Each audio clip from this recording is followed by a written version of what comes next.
sometimes it is very important, as I said, sometimes it is very important to kind of take a closer look at how things happened and what happened and how we got to where we are.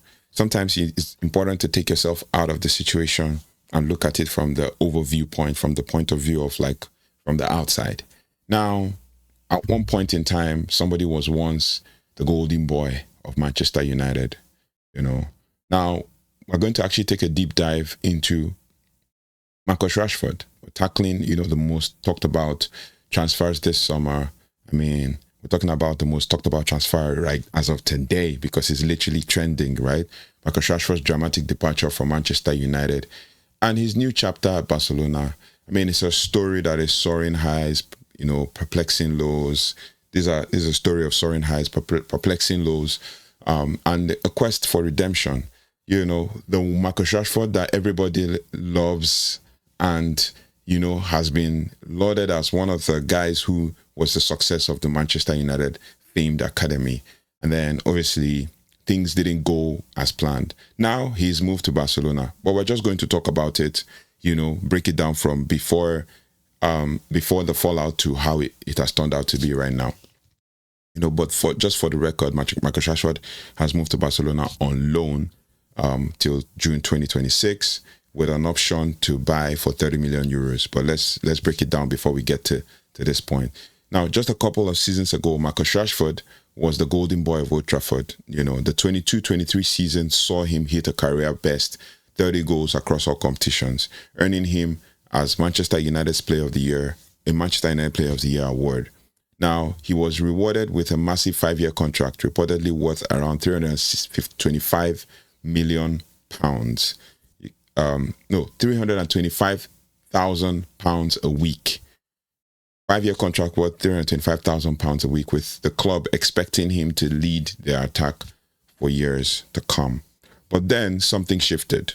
The 23-24 season campaign, the 23-24 campaign was a stark contrast. I mean, his Premier League goal tally plummeted to just 6, and he managed only 4 goals in 26 appearances for Man United in the first half of the season. Now pundits actually described his form as having went off a cliff, saying, "Oh, he looked mentally broken and a shadow of the macho man he once was." So pundits were describing him in different forms and different ways, and they said, "Oh, he was looking like a shadow of the macho man he once was, who broke into limelight at just age 19." Now, basically, his confidence was shot. It seemed shot, and he was often, criticized for a noticeable lack of effort.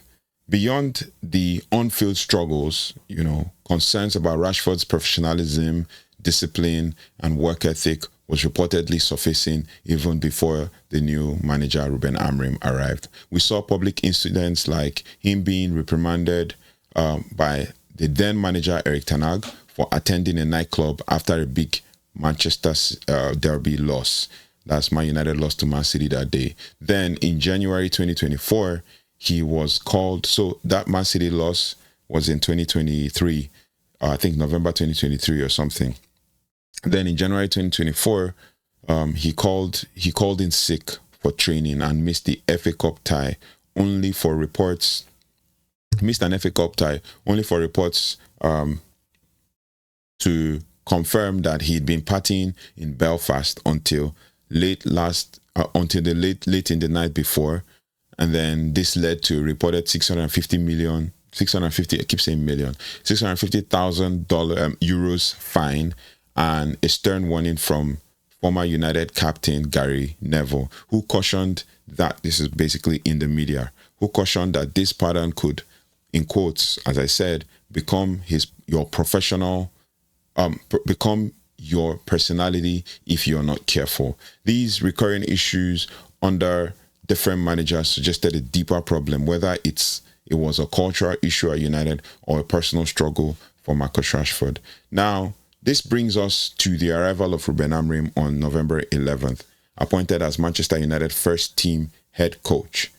November 11, 2024. Amorim is also known as a manager who has a firm approach, demanding that players be fully in tune and on board with his plans. Now, before we get to what Amorim assessed Rashford as, we need to also talk about how things panned out with Amorim and how he got, with Erik Ten Hag, and before then, how he got to this point. A lot of people actually saw a player in Marcus Rashford who had the potential to hit greater heights, but it seemed to me, or seemed to United fans and also the media who actually flogged the issue, that Marcus Rashford was not putting in any effort at all. For one, I backed Marcus Rashford. I backed him so much so that I was replying almost everyone who slandered him on social media, including the except for the British press, who would also come with their own agenda and all that. But I backed him. I backed him to succeed. I backed him to do, greater things at Man United. And I expected that he was going to turn up, because based on the fact that we also knew that he needed to, show what he's made of, right? I fully backed him. But then, we kept seeing things in the media. I know there's a certain player in Jack Grealish that did similar things, but I've not seen the media flog the issue the way they flogged the issue with Marcus Rashford. But it is what it is. The question is, what really happened to Marcus Rashford? Now, as I said, Amorim is known for his firm approach, demanding players to fully tune in and on board with his plans. On Amorim's first interview, he had an interview with Gary Neville, and Gary Neville brought the issue of a basketball game that Marcus Rashford attended. And surprisingly, in that same basketball game was Casemiro with his wife, right? But then Marcus Rashford was the center of attraction and the main focus. And then he's like, and then Gary Neville kept questioning Amorim. And I'm sure those things must have planted a seed in Marcus Rashford's, in Ruben Amorim's mind. But I think he probably gave Marcus Rashford a chance, and I thought Marcus Rashford could have actually done something to prove that he is worth being in that squad. It seemed like he wasn't putting in any effort. Now, Ruben Amorim's assessment of Marcus Rashford was swift. Fueled by that interview with Gary Neville, I would say that was the turning point. After playing him in just 6 games, Amorim made his decisive call to freeze him out and facilitate his loan move to Aston Villa. This happened in January 2025, and it became clear that Rashford simply was not for him in his 3-4-2-1 system, or 3-4-3 system. Now, a highly symbolic move that actually underscores Amorim's stance was stripping Rashford of his iconic number 10 shirt, which was then given to new signing Matheus Cunha. Even before Rashford's exit was confirmed, this is a huge stance, right? This wasn't a gradual process. Amorim's rapid and decisive actions were the immediate catalyst for Rashford's departure, showcasing a manager with a clear, unyielding vision, and if it came at a significant financial cost to the club,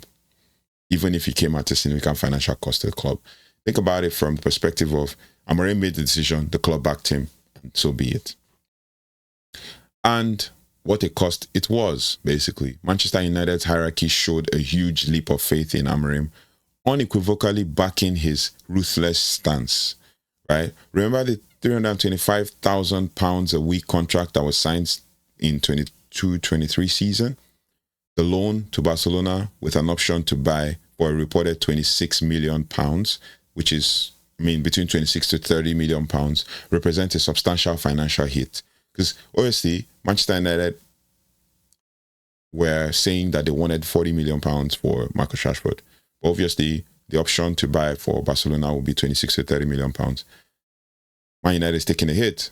While United will save around 12 million pounds in salary this season as Marcus Rashford covers his wages, as Barcelona covers Marcus Rashford's wages, an outright sale at a higher fee would have been a pure profit for an academy graduate. Like I said, the face of the famed Man United Academy, Carrington. Now, the agreed option to buy is almost half the 40 million pounds that United were reportedly demanding earlier. This costly backing of Amorim's vision signals a strategic shift at United, prioritizing managerial authority and a cultural reset over short-term financial gains. And also proving the point that basically nobody's bigger than the club, no player is bigger than the club. So player FC can go right in the bin. Now, the British media and the public also played a significant role in this saga. You know, the environment around Rashford had become overwhelmingly negative. And I can agree to this because you can see it all over. It was widely reported that he had to leave the country where criticism of his drifting career was becoming so fierce, with, you know, social media censure, knowing no boundaries, and it was at times a toxic atmosphere for Marcus Rashford. Pundits were also particularly vocal. Former England international Teddy Sheringham found Rashford's conduct soul-destroying. I mean, everybody had issues with Sheringham as well. And, you know, argued that his move to Barcelona was utterly undeserved. I don't know, is Barcelona the holy grail of football, that you mean that Marcus Rashford does not deserve the move? Everybody deserves a chance at redemption. Everybody deserves a chance at making something of their career. Some fans felt that he had mentally checked out and lacked, you know, passion, basically. The prevailing narrative often painted him as a symbol of a damaging sense of entitlement at the club, with his career depicted as a talent utterly squandered. Now, the thing is, it wasn't a unanimous opinion, because Rashford obviously divided opinion within fan base. Former United teammate Paul Pogba expressed an understanding, saying that United were losing a great player and that it wasn't Amorim's fault if he didn't believe in the player. Gary Lineker, who is the first person, who was the last Englishman to move to Barcelona, a former Barcelona player himself, as I said, defended Rashford, suggesting something at Man United is a little bit wrong, noting that players who leave United have generally succeeded elsewhere. And that's the thing. The pressure put at United is a big thing, right? The pressure of playing for United is a big thing. And obviously, the ex-players don't help, especially the ex-Man United players. They don't help at all. They make the pressure even more. They don't allow players to blend in or thrive or even build, you know. This divided opinion highlights the complex debate about whether a player's decline is solely their fault or is a systemic club issue that actually contributes to it. Regardless, the intense scrutiny undoubtedly pushed Rashford towards a fresh start. He tried to move to Aston Villa. He tried to, you know, go to Aston Villa to see if he could get a fresh start, but it wasn't to be. Before this Barcelona move, there was a crucial interlude, a loan spell at Aston Villa, you know, for the second half of 2024-2025 season. The temporary move proved to be a glimmer of revival under Unai Emery. Rashford made 17 appearances, contributing 4 goals and 5 assists. He regained form and began to show signs of returning to form. Notably, his off-the-ball work actually improved significantly, and he showed versatility, even usurping Oli Watkins in the number 9 role at some point. His performances earned him an England recall, and Roy Keane was praising his effectiveness, saying, when there is grass in front of him, he is as good a player as any player. Now, the Villa stint demonstrated that a change of environment and a supportive management could indeed unlock his potential, which is undeniable. Now, Barcelona, the move was finalized today, July 23rd, 2025. An initial loan until June 2026 and an option to buy after that, Now, this makes him the first Englishman to play for Barcelona since Gary Lineker in the late 1980s. Barcelona is covering his full salary, estimated at around £350,000 per week, saving United a significant sum. Now, the option to buy is a modest 30 million euros, right? Or about 26 to 30 million pounds. But for Rashford, this is a dream opportunity, according to what he said, to rediscover form and confidence and on one of European football's greatest stages, right? For Barcelona, it's a calculated, if expensive, gamble, right? Now, Barcelona manager Hansi Flick approved the move, prioritizing a player capable of playing off the left as well as up top.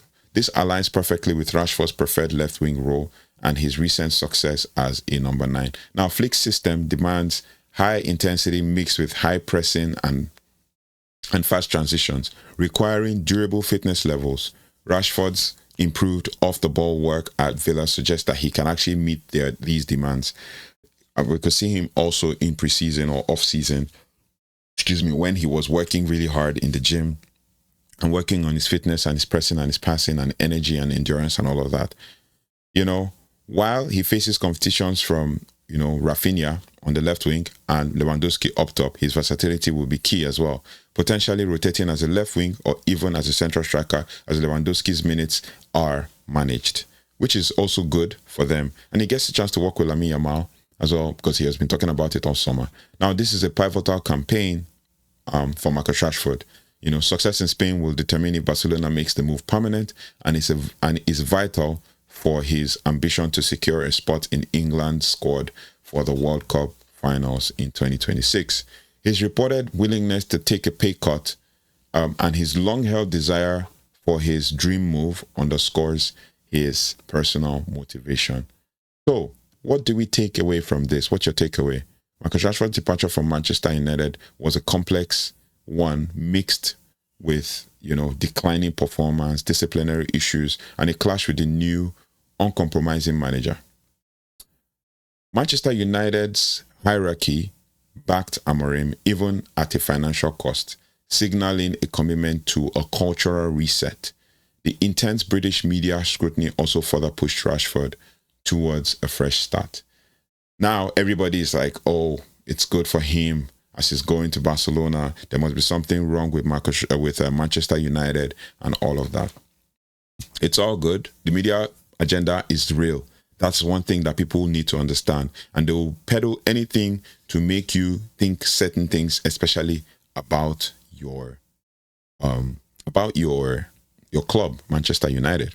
So let's think about it from that perspective and understand that it's not everything that goes in the media that needs to be taken with hook, line, and sinker. So I wish Marcus Rashford all the best, because this is a very crucial chance for him to redeem himself. And his positive stint at Villa also showed that he can actually thrive in a new supportive environment. If Hansi Flick can provide that, then and if Rashford maintains his newfound motivation and professionalism, he has the talent to return to his elite form. He's 27, and this is probably going to be the biggest contract he's going to get. And then after that, it depends on where he goes from there. If he goes to Saudi, that's also another big contract. But then it is good. We cannot also forget what Marcus Rashford did, especially in 2020, when he fed the children. And that's one thing that we'll always respect him for. And it's not that, with this low move, Marcus Rashford is absolutely gone. No. We expect that, obviously, he should prove himself. But I don't feel like this for Marcus Rashford is a chance for him to prove himself and to prove his doubters wrong. No. Just do you. I think this is a chance for him to just do what Marcus Rashford does when he's fully motivated. And I'm pretty sure he's going to get a lot of goals this season. Barcelona is a very fluid team, and he has, young midfielders who are energetic behind him. And he has Rafinha, he has Lewandowski, he has Lamine Yamal, to play with, even Dani Olmo as the case may be. Also, he hasn't been registered yet because there needs to be some outgoings and with the salary situation and all of that. But this is a good move for Marcus Rashford. He can train, prepare himself, play in another country, and play himself into the World Cup squad. So, basically, for Barcelona, it's a low-risk, high-reward gamble on a player with immense potential. Still has immense potential at 27. Should be coming around his peak at this point in time. This move isn't just a transfer. It's a pivotal moment in his career. In the career of a player who is looking to rewrite history and rewrite his narrative on one of football's greatest stages. So let me know your thoughts and feelings about this. How do you feel about this whole Marcus Rashford move? For me, it's a mixed feeling. It's a mixed feeling because, yes, he fell out with Amorim, and it was obvious. It's there for all to see that he fell out with Amorim. Probably got to the point where maybe what the media was saying and what Amorim was fed is different from what Marcus Rashford is. But there are some underlying issues that we cannot fully say, this is the issue. But he had an attitude problem, which was, the partying, the night outs and stuff under Erik Ten Hag. I thought that maybe coming under Ruben Amorim was going to be an opportunity for him to turn a new leaf. But I think also this move to Barcelona is also a move for him to turn a new leaf. So Let me know your thoughts and feelings in the comment section. Let me know your thoughts and feelings about the whole Marcus Rashford situation. He's been moved. The deal is a here we go to Barcelona. Everything has been signed, medical done, and all of that. So I wish him all the best. And for Garnacho, I mean, I'm going to make another video about Garnacho. But as for Garnacho, I don't know what you're doing, but I think you need to, grow up. I think you need to grow up. But it is what it is. Thank you so much for watching. Thanks so much for liking, sharing, and subscribing. And I'll see you on the next one. Take care. Goodbye. And God bless.